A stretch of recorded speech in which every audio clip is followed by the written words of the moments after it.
Hello, everybody. This is Heather Butts with Health for Youth, and I'm here with the always fabulous H.E.A.L.T.H.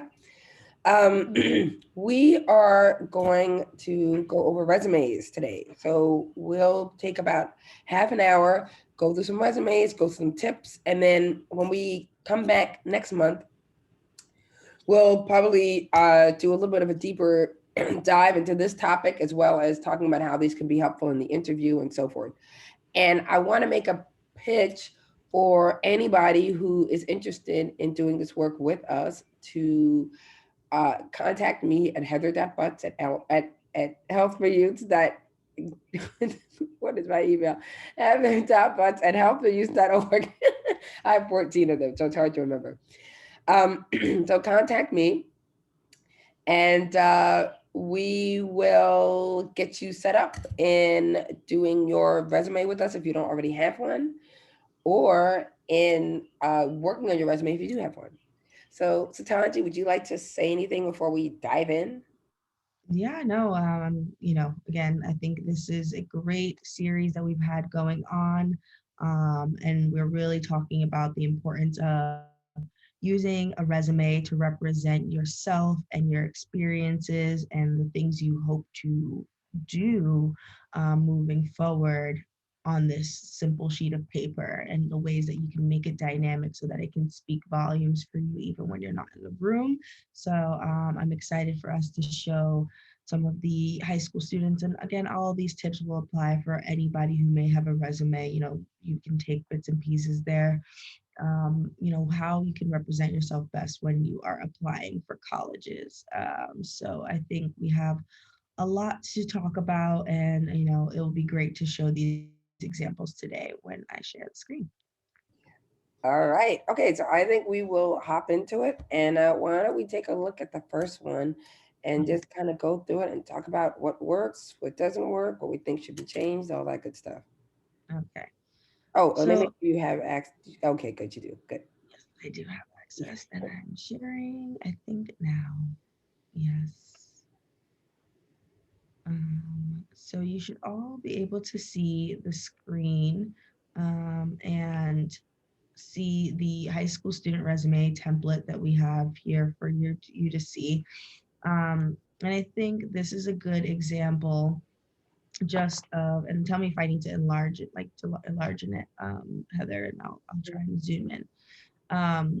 So again, we've talked about what our resume is, right? The resume being this for someone of our experience that we're embodying a high school student, a one-page document that is on the surface level. Again, if you want to look at it, it's a very organized and structured document that has a listing of your experiences, your accomplishments, your participation in things, and the action and results you've gotten in all of those sort of endeavors, so that you can demonstrate maybe what you're going after, if it's a job, an internship, or particularly college applications. And these are all these things that you will definitely need to upload to complete those processes.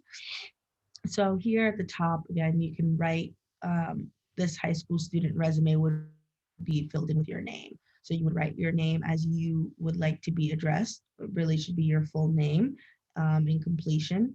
So for myself, I would write Satanji Agosa, and I can again even fill it in so that you can see live like how I may present it. And some people might do it to the left justified versus a center.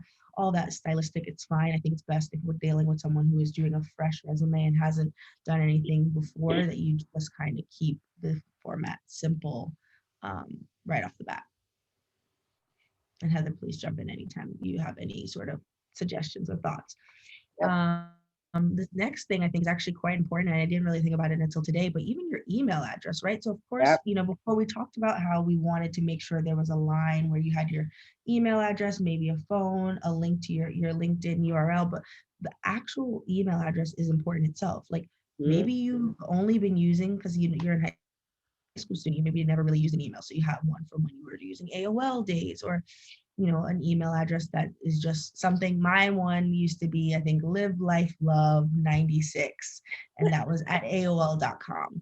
And when it was a great, I felt very proud to have that. But now when I'm applying to colleges, applying to jobs, I don't want that, being the thing that they're going to go and email me for. So maybe now is the time for you to make a new email address. And that is okay to let go of your spam filled AOL email address, um, Hey, and create a Gmail, or, keep your AOL, but create another version, like something with your first name, Heather dot Butts, how Heather just gave you. It's simple for us to be able to contact Heather or myself if you just have first name, last name at Gmail. It shows that you've put a little bit of professional thought into that. So that's important too. Not just any email, but make it an email that you want representing yourself. I think we talked about maybe we'd add our city and state. I don't think it's a bad idea. I think if you're applying for something, a job that is local, you might want to put that. So if it's on Staten Island, it might be great to add that you're a Staten Island resident. Um, Phone number, definitely great so that they can contact you through, your cell phone number. And then this LinkedIn URL. So you don't necessarily want to like copy and paste this whole URL. Let's say this was your LinkedIn URL. You might want to say LinkedIn, and then like, be able to hyperlink, which if you right click on something, you can link here and then add this to it so that, now you're putting in this, linked this link, and now the person can click the link and go to your LinkedIn page rather than, writing out www.linkedin.com/satanji./agosa. So there are different ways you might want to represent your LinkedIn, but that means you have to make a LinkedIn, and your LinkedIn should also reflect what your resume says. So this might not be something you have right away. It's fine to omit it. If it's just like if you've already created a LinkedIn profile, you feel comfortable with sharing that, you might want to put that on your resume, but hyperlink it. And then a website. This here, again, this is very much up to interpretation, this whole template. If you, let's say, are applying to a program at a school where it's about design, and you have a website where you put your designs that you've created, or art, and you have a profile on any sort of WordPress profile that you want to link to, maybe you put your website here and then you do a hyperlink. um, and you might not write website, but you might write something about like, um, you know digital profile, and then you can link to it. So there's a lot of ways you can kind of work that, and I think that it's a good start to just have it hyperlinked and included in the top portion of your resume, so it's easily identifiable. So anything, Heather, you want to kind of mention before? the email is a genius advice. I just had a conversation with a group of students regarding the email issue because they were using their school email. And I said, that's fine for now, but 2 or 3 years ago, when you're not at that school anymore, you're gonna have to have a whole new email. So Yep. you may want to create a Gmail, a professional Gmail, just for your professional life. That Yep. could include your college applications, and then you can keep it when you get older. Grad school application, and that's basically your professional email. And anything coming in there, that's what it's going to be used for. So that's the space for it. So I think that that's phenomenal, and everybody should. The earlier you create it, the earlier you can keep it and have it, and that that's what it is. And so I think the email is actually important. And also, you don't want to miss emails. If you have a spam filled email, I'm not saying I do. I'm just saying I might. But if you do, you're gonna miss emails, right? And Yep. so you want to make sure that you don't miss emails and that you Yep. can access them easily. And the way to do that is to have a clean email where you're just getting professional emails in it.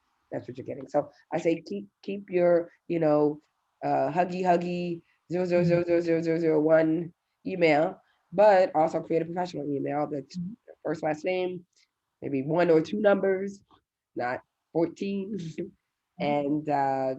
and then do it that way. Agreed. Perfect.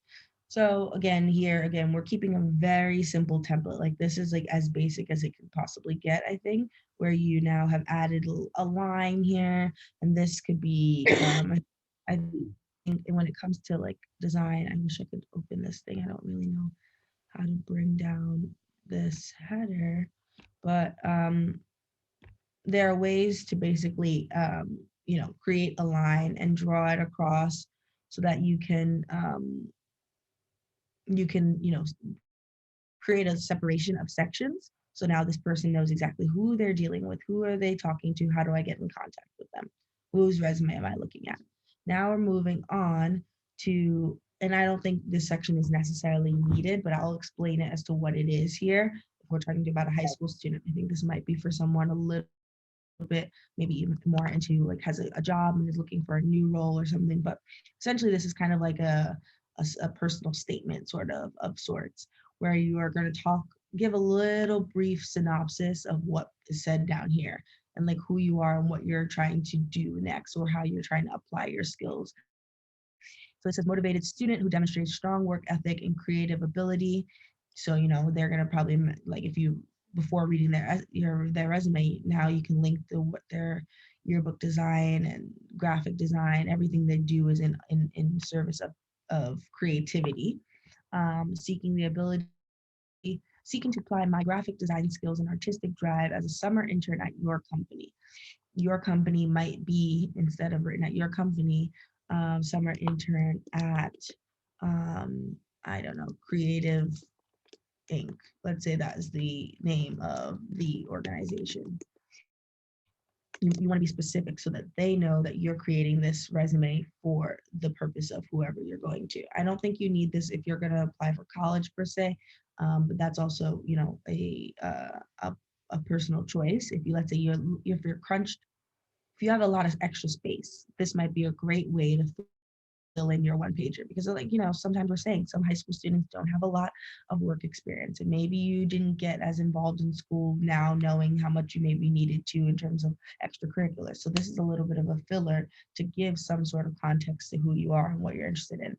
And then the last sentence will leverage proven experience as a competent designer, which hopefully it'll display below that you're a competent designer to contribute to company goals and needs. And then you can get kind of a little more detail with to company goals and needs if you know a little bit about the company and perspective, that you're talking to get to contribute to, let's say you're applying to Creative Inks, um, or the design team at Creative Inc. or something like that, or something where you're like, if you're applying for a role on the team of the design team in whatever specific role, you might want to kind of add more context so that they know exactly what your role you're applying for, what team you're going to use this is associated with, that you're talking still about this company, and any sort of skill sets or that landmarks, milestones that you maybe found out about them that they're trying to reach, that you're hoping to leverage your experience to do that. But again, I think this is kind of a little bit more advanced than I would assume a high school student who's applying for college might need for their resume. But again, you can use it as a filler and we can kind of work through that and talk about different ways you can spin this for a college and saying that you want to apply to the graphic design um, program if it's specific to that program instead of just the job. So there's a lot of language that can be flipped around to talk about a job versus a school degree or anything like that. And next, I think in this order, what is good about this resume is that education comes next. And I know we've talked about how education can be in a different spot depending on how deep into your career you are. But because you would be a high school student, education should probably go at the top. Um, you would want to write maybe the name of your full high school. And this format is very much it can go in this order, and I think this is nice. You it's Santa Monica High School in Santa Monica, California. That's consistent format, and it says you're a senior. I think this could be improved by one adding like if you're graduating or expected graduation, um, in 2022, let's say. I don't know. And we Yep. can shorten that. We can shorten that to be 2022 graduate or something like that. Right. You know, ways that can show a little bit of a timeline. This is what this side is going to be. You're trying to express a timeline on the side here with when you did your experiences, when you're expected to graduate. That's helpful, just so they know and they're on the same page. How do you think about? What do you feel about that, Heather? I totally agree. And if you're not really great at visually lining things up, or Mhm. you can't tell that things are off by space, get a friend, have them Yep. look at it, because people will notice. And so Yep. if it's off by a space here or there, or it's not With exactly here. lined up, or you've got some of it's italics and some, and so it's so interesting to me because you'll look at some people's resumes and they're just like, what's the problem? Like, guys, it's my eyeballed it. It's Yep. more or less what it needs to be. But you'll get people who they won't even look at your resume anymore if they start to see these inconsistencies and Yeah. little. I'm not even getting into spelling and grammar because that's another Whole topic. nother. But I'm just Yep. talking about the layout of it, that it's even and looks Mhm. appealing and Yep. it's consistent. So, like she said, you would never want to leave this huge gap here, Right, knowing that you've already aligned everything else to the right. right justified. So, these are what this whole thing is about. This ruler, you want to make sure that this is supposed to be there as a guide. That's why this whole thing is there. So, you want to make sure expected graduation is all the way aligned with everything else. So let's say you Yep. did expected graduation. Again, language can change and we can figure that out. But then you have senior, you can write that. You can write, let's say you were an honors, honors student, advanced honors student, or advanced honors. Um, you can put that, so that it kind of just gives a little bit more context. Give them all the details. Dazzle this up and Yep. see, with things that are authentic and true, about what you're doing, what you're involved in, and make sure you're properly representing yourself. Because again, people can fact check, and they will if they want to, and you want to make sure that what they find is consistent with what you're putting on this paper. So if you're not an advanced honor student, it's okay. Just don't write it, because they can find out if they look at your transcript. There's nothing wrong with what you're gonna have to just highlight where your highlights are. But if you are an advanced honor student, that's a great place to put it. Yep. Exactly. Absolutely. Um, GPA, again, to save space. It depends on how much space and stuff you need.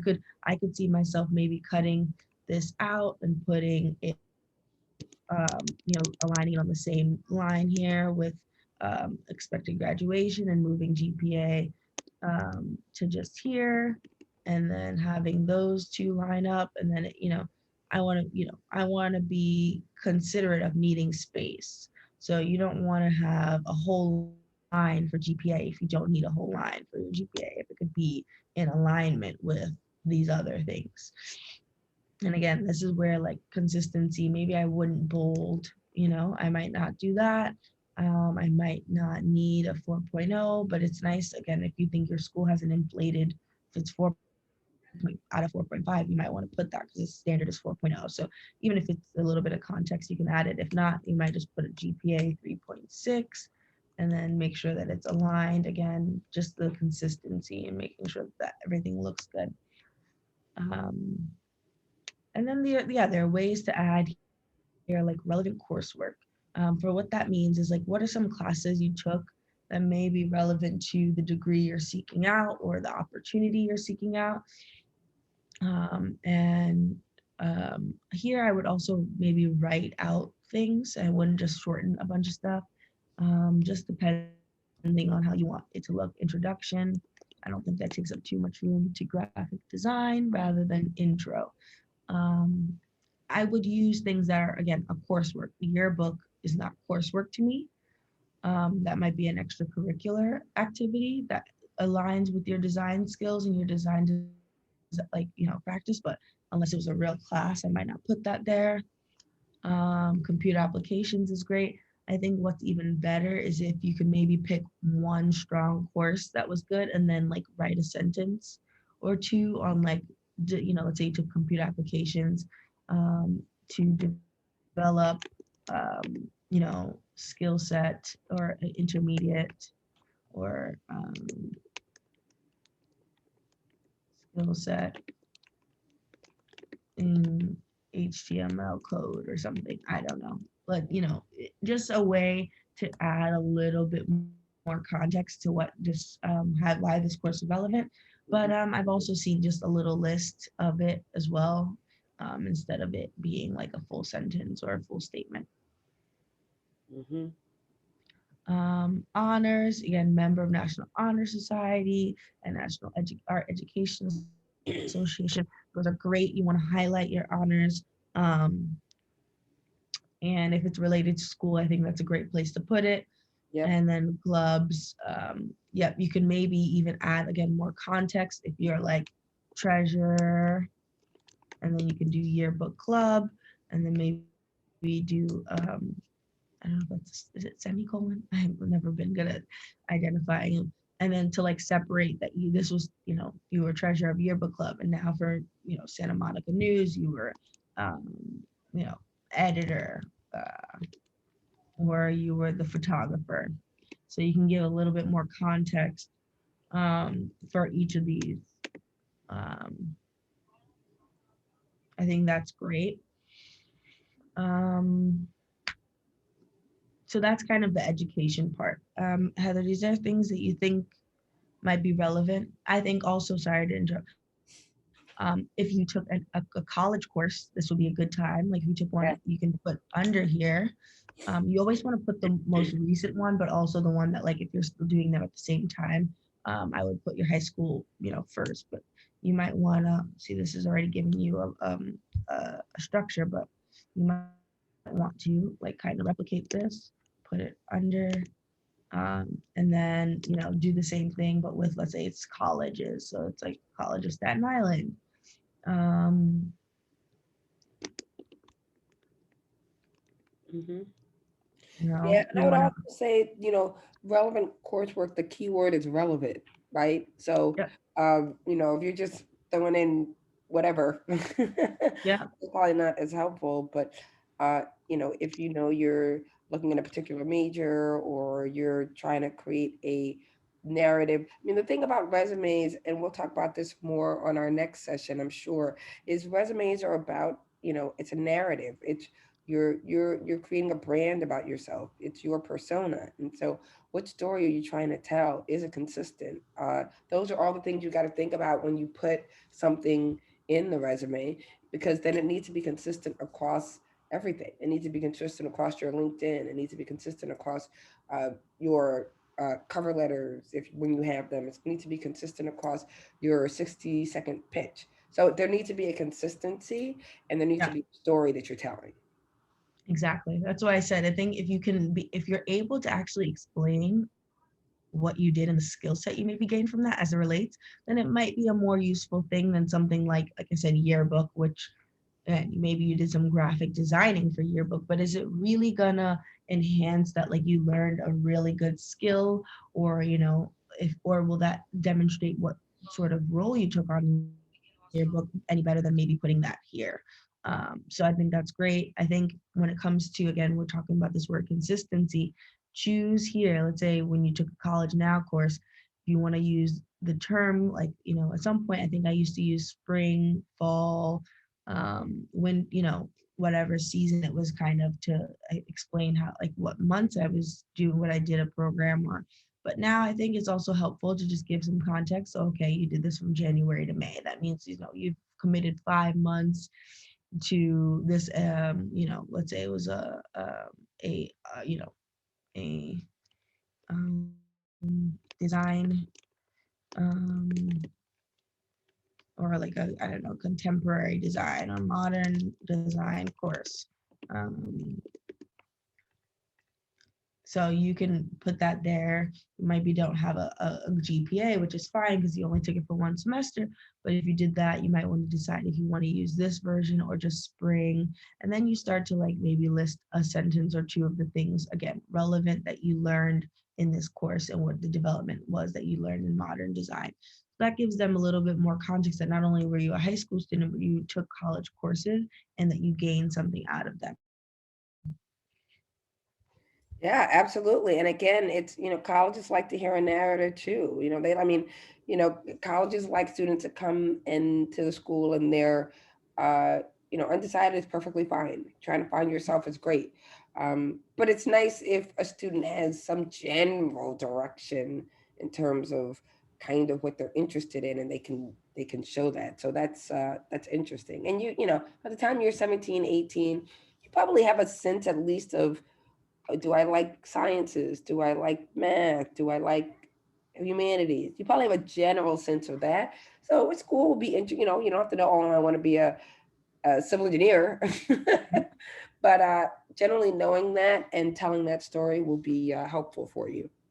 Exactly. Yeah. So it's again consistency, tell a story, know what you're doing for this particular application. And that's why I think it was important we talked about before. Resumes are gonna have to adapt for every single thing that you're doing.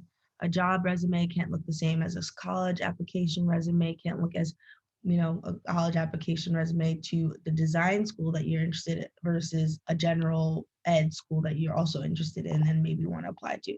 Maybe you need to rework your resume for the, like to be less about design and more about the holistic version of you. So I think it's super, super important. And that's why even, in talking about the process before, I know we just jumped right into this because we wanted to show you guys some visuals, but like what I tried to do was create like a master document of all the involvements I have. And it's hard to keep up and it's hard to maintain. But like all the different things that I participate in. What are the things I did in school? What are the things I do on my personal time that I think are maybe relevant one day to adding to a resume? And you just have this long list, and you can probably break them up into categories too. Educationally, what are some things? Did you take a online training course that you can add? So like do that work before you maybe even approach this because that makes it a little bit easier as you have the full list of all the things that you think might be relevant for a resume. But now when you're ready to create the resume for a specific thing, now you have some things to pull off of. So again, we want to be sure that not only on this side, on the the right justified, that it's aligned, but also on the left. So if you see here relevant coursework, people might decide to you want to make sure that this is all the way on in alignment with the left side, like everything else, unless you have the little button here and you can try and adjust. I think everything can be done sort of from here, if I'm not mistaken. There's a way to I align know all of for some people they're gonna be cringing yeah. about going through this, but you got to do it. People will Yep. notice. Okay, you've Yep. got to do it. You want to make sure you are doing that along the way to keep it neat so that everyone knows that when you have this section with with no bullet point, that is always the title. That's always the context for what is coming next. Whereas if you had a bullet point here, but not a bullet point on this one, they're going to be like, okay, here she was telling me about the overall school, and now I have a bullet point next to the school name. What does that mean? You want to make sure they're all the same in alignment. Um, So, Tanji, we've got about a minute left yeah, today, but maybe we could talk about coming attractions. And so I think we should pick up right where we're leaving off here next time. But then ideally, we will have a human being with us yes, who we can go through this with, and then sort of, they can walk us through their process. So maybe you could talk a little bit about what we have left to work on, and yeah. then what we will talk about for the December session. Yeah. So again, we have some couple of things that I think could be relevant, and depending on again, I think the order, in my opinion, it would go education, maybe some work experience, your volunteer work, and then extracurricular, and we can mix and match. We can kind of maybe merge some, but you want to make sure you are separating your things and being specific. Major achievements might not be necessary if you have yearbook club, then you can and set them out of the newspaper. Maybe that is extracurriculars. Maybe that's not the best title. Major achievements might be some scholarships or fellowships that you participated in that a grant, or if you've been published in something, maybe that might be the right title. And then additional skills could be something, I've seen it in many ways, skills, hobbies that you've committed to, something that you've been competitive in. Let's say it's like 10 years competitive, you know, figure skating or something, or violin player. Those are moments where you can really just show that you're a full, well rounded human being that's doing something committed, but not like, video game player. I'm not just trying to like learn about your interests on that. So there are ways to kind of enhance and show the different sides of you. So, like I said, that would be starting with education, then going to work, maybe volunteer in extracurriculars, and then some skills that you want to include. But again, we're always trying to aim for that one page. So this is going a little over. And then moving forward, I think Heather and I talked about how it's really important to see that your resume, like I said, is a representation of you, but can also help you prepare for when you're going into these interviews, both for school, jobs, or internships, where they're going to ask you behavioral questions about when is a time that you had to work under a tight timeline to produce something, especially again, if let's say you're going into the creative field and you are going to try and work on a team that, let's say, is a magazine team, and they produce something once a month, and they want to know that you can handle these type of pressures, you can handle these sort of projects. So how do your bullet points here demonstrate that you not only have been assigned a task, but that you had some action that then resulted in a result that was beneficial to yourself and to the team. So that's what these bullet points that we'll go through are all about, is about demonstrating those different things that you did to contribute to the team, and demonstrate how much of a value add you were to your team at that time. And that can assist you when you're about to talk about yourself in a resume. You don't have to think off the top of your head, or interview I should say. You can use your resume as a guiding light towards that. So I think there's a lot we have to cover still, and it's really exciting, guys. It's a lot. I know it can be a little bit overwhelming, but it's just a step-by-step process. And once you have a solid resume down, it just helps you move easily in terms of just always updating it, keeping it fresh, and properly representing yourself so that you can speak to anyone about who you are and what you do and why you think you're the best candidate for whatever you're going for. Well, once again, I want to thank Satanja Gosa for being her amazing self and being here to share her wisdom and experience. I will again make a request that anybody who's interested in actualizing this process and being a part of it with us in December, please contact me, heather.butts at health, the number 4youths.org.